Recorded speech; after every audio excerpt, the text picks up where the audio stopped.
அதோட பிரச்சனைன்னு புரிஞ்சுது. அதனால நிச்சயமா உன்னுடைய பிரச்சனையை என்னால புரிஞ்சுக்க முடியும். எங்க அப்பா அம்மா என்ன அப்புறம் டிஸ்சார்ஜ் பண்ணி இங்க கூட்டிட்டு வந்துட்டாங்க. என் மேல ரொம்ப கோவமா இருந்த என் அப்பா அம்மாவை ராகவி தான் கன்வின்ஸ் பண்ணி புரிய வச்சான்.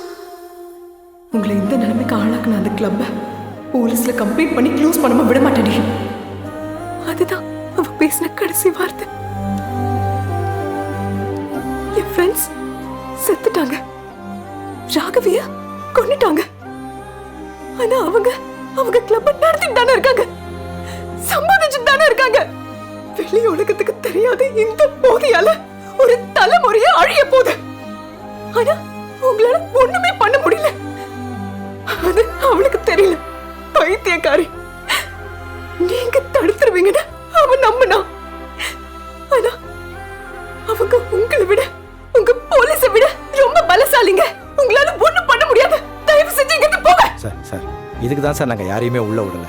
பாத்தீங்களா, சொன்னா புரிஞ்சுக்கங்க சார் ப்ளீஸ் சார். பாவம் சார், அவளை ரொம்ப கஷ்டப்பட்டு மீட்டுட்டு வந்திருக்கோம். அவளை விட்டுருங்க சார். அவ சாவுக்கு காரணம் நீங்க தான் சார். உங்க அலட்சியம் தான் சார். உங்களை நம்பி வந்து ஒரு அப்பாவி உசுருக்கு என்ன பதில் சொல்ல முடியும் சொல்லுங்க?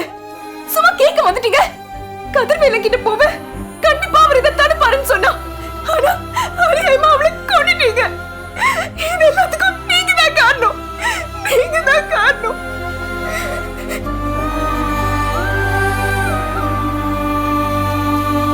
சார் அந்த பொண்ணு ஏதாவது பேசினாங்களா சார்? பேசல, துப்புனா கமிஷனர் வரைக்கும். இல்லை சார், நமக்கு யூஸ் ஆகிற மாதிரி ஏதாவது சொன்னா எல்லாம் அந்த ஜோவோட கிளப்பில் தான். ஜோ மியூசிக்கை வச்சு போதை ஏற்றிருக்கான். அதை ராகவி அந்த டைரியில் எழுதி வச்சுருந்துருக்கா. அந்த நாதாரி நகுலன் மறைக்க பார்த்துருக்கான். அதுதான் இவ்வளோ பிரச்சனைக்கும் காரணம். சார். எனக்கு ராகவி புரியுது, நகலன் புரியுது. இடையில ஜோன்னு சொல்றீங்களே, அந்த ஜோ யார் சார்? ஜோனா ஜோதி லட்சுமி, இந்த டான்ஸ் எல்லாம் ஆடுவா இல்ல, அவதான். Sir sorry sir. ஏன் இன்னும் 2 சாரி போடுறதானே? Sorry sir. சாரி போட்டா வண்டி கிளம்பிடுமா? சாவி போட்டதா சார் கிளம்பும். போய் போடு. இந்த போடுறேன் சார். பேசாம வாயை லாக்டவுன் பண்ணிட வேண்டியதான்.